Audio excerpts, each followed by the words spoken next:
ओम शांति। हम मनन कर रहे हैं राजयोगी जीवन की आधारशिला ब्रह्मा भोजन। ब्रह्मा भोजन के बारे में अब तक हमने अनेक वरिष्ठ भाई बहनों के, दीदी दादियों के अनुभव सुने। आज हम सुनेंगे ब्रह्मा भोजन पर विशेष अनुभव ब्रह्मा कुमारी सुषमा दीदी, जो जयपुर राजस्थान से हैं। ब्रह्मा कुमारी सुषमा दीदी जी कहती हैं, ब्रह्मा भोजन बनाते आशक्ति को नहीं, बाबा को सामने रखें। ब्रह्मा भोजन बनाते आशक्ति को नहीं, बाबा को सामने रखें। दीदी जी से पहला प्रश्न किया, दीदी यज्ञ में भोजन के प्रति बाबा कैसे अटेंशन खिंचवाते थे, कौन कौन सी धारणा करवाते थे। दीदी जी से प्रश्न किया, यज्ञ में भोजन के प्रति बाबा कैसा अटेंशन खिंचवाते थे, कौन कौन सी धारणा करने का कहते थे।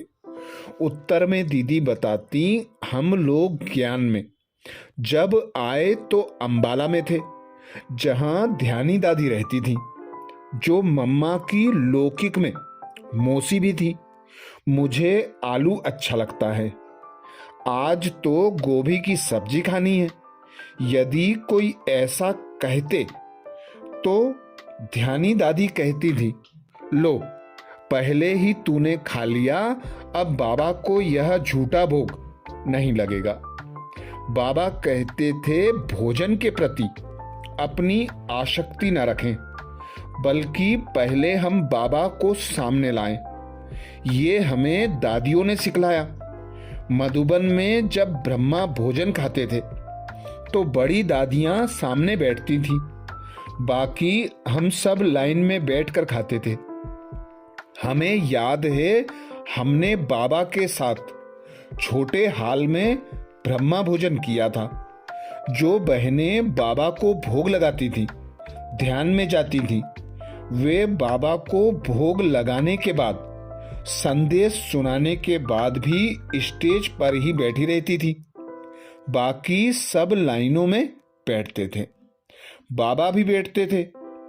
जब तक हम भोजन करते रहेंगे तो वो जिसने बाबा को भोग लगाया संदली पर ही बैठी रहती थी, माना सामने एक योग करता ही रहे, सकाश देता ही रहे। बाकी सब आराम से भोजन एकदम साइलेंस में बाबा के साथ करते थे। इस प्रकार से यज्ञ का सिस्टम था।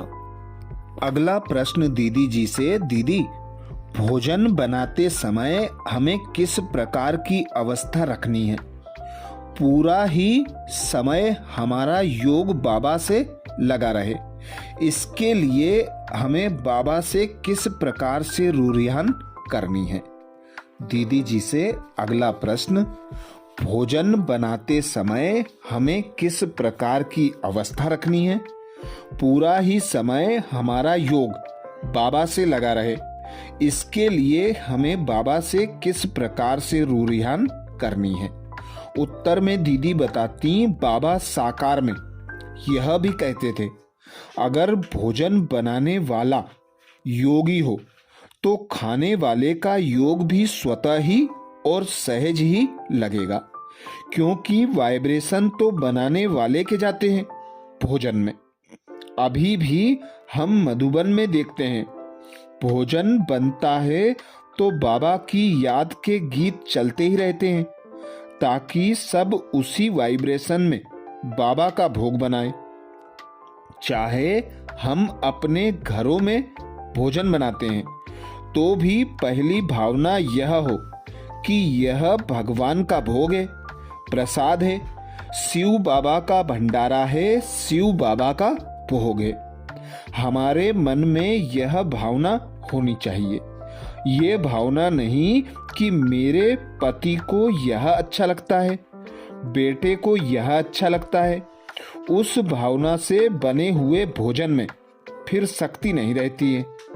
अगर सचमुच हम अटेंशन देकर बाबा की याद में बाबा के गीत मधुर मधुर चलते रहें और भोजन बनाएं तो बनाने वालों का कल्याण तो होगा ही, लेकिन खाने वालों का भी बहुत कल्याण हो सकता है। अगर कोई इस प्रकार 1 महीने का भी प्रयोग करके देखे कि बस मुझे सवेरे दोपहर शाम बाबा की याद में रहकर भोजन बनाना है और यह भोजन सबको खिलाएं, तो उस भोजन में बहुत चमत्कार हो सकता है। अगला प्रश्न दीदी जी से। दीदी, आजकल सेंटर पर सेवाओं की भागदौड़ ज्यादा रहती है, जिसके कारण अनेक प्रकार के प्रेशर रहते हैं, तो फिर ऐसे में ब्रह्मा भोजन बनाते समय अपनी स्थिति कैसे बनाए रखें? दीदी, आजकल सेंटर्स पर सेवाओं की भागदौड़ ज्यादा रहती है, जिसके कारण अनेक प्रकार के प्रेशर रहते हैं, तो फिर ऐसे में ब्रह्मा भोजन बनाते समय अपनी स्थिति कैसी बनाए रखें? उत्तर में दीदी बताती, अगर सेवा बहुत है, प्रेशर बहुत है, तो भी हम खाना तो खाते ही हैं, तो जो खाना बनाएगा वो बाबा की याद में बहुत प्रेम से भोजन बनाए। ऐसे नहीं कि सवेरे बना वही शाम को खा लिया। देखिए, बाबा ने जो सिस्टम बनाए हैं उन पर हम चलें तो हमारा तन भी निरोगी रहेगा। आज दोपहर का भोजन बनाइए, बाबा को भोग लगाइए, उतना ही भोजन बनाइए जितना भोजन चाहिए। फिर संध्या काल में भोजन बनाइए, बाबा को भोग लगाइए, तो आपको भी ताजा खाने को मिलेगा, वैरायटी खाने को मिलेगा। दुनिया वालों की तरह नहीं कि आज हमने एक सब्जी बना ली, फिर 2 दिन फ्रिज में रखकर बार बार गर्म करते रहें, खाते रहें। इस प्रकार के बासी भोजन से शारीरिक बीमारी होती है। बाबा तो कभी भी बासी भोजन नहीं खिलाते थे। बाबा कहते थे पापड़ नहीं खाना है क्योंकि बासी है, अचार नहीं खाना है क्योंकि बासी है। बाबा का ध्यान इन बातों पर बहुत रहता था।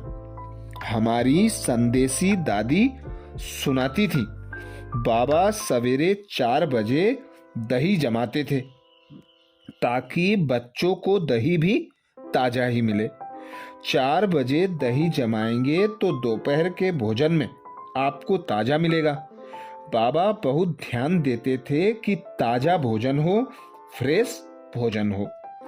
अगला प्रश्न दीदी जी से। दीदी, क्या बाबा ने या दादियों ने भोजन के प्रति कुछ विशेष बातें भी बताई हैं कि क्या खाना है क्या नहीं खाना है? दीदी जी से अगला प्रश्न। दीदी, क्या बाबा ने या दादियों ने भोजन के प्रति कुछ विशेष बातें भी बताई हैं कि क्या खाना है क्या नहीं खाना है?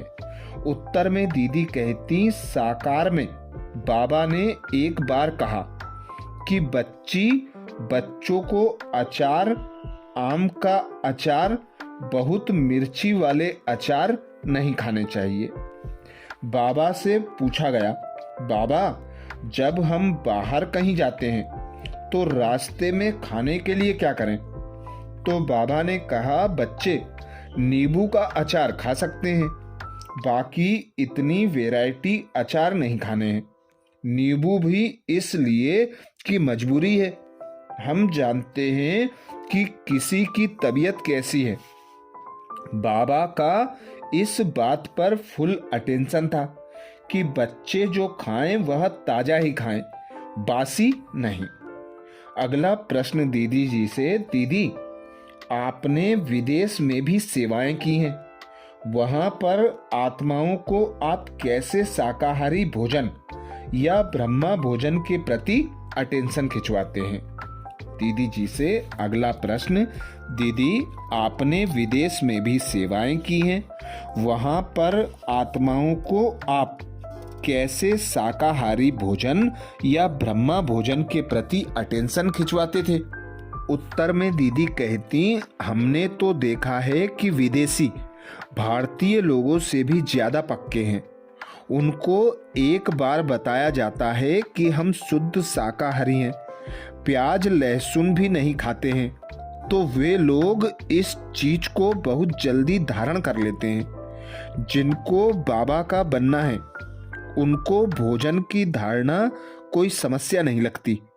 शिव बाबा की याद में रहकर शाकाहारी भोजन स्वीकार करना ये विदेशियों के लिए भी मुश्किल चीज नहीं है।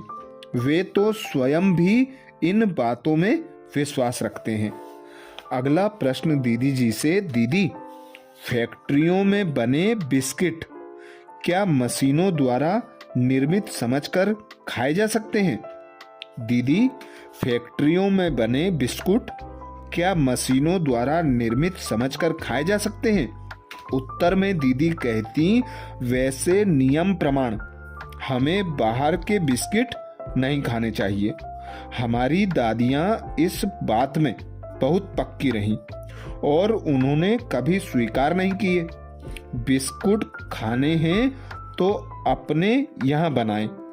विदेशों में भी देखा, वहाँ के भाई बहन ब्रेड केक आदि सब सेंटर पर बनवाते हैं, खाते हैं, भाई बहनों को खिलाते हैं। मेरा ऐसा विश्वास है कि बाबा ने हमें जो भी नियम सिखलाए हैं, जो भी भोजन की विधि बताई है, अगर हम उनको अपना लें तो हम अपने शरीर को और मन को एकदम दुरुस्त रख सकते हैं।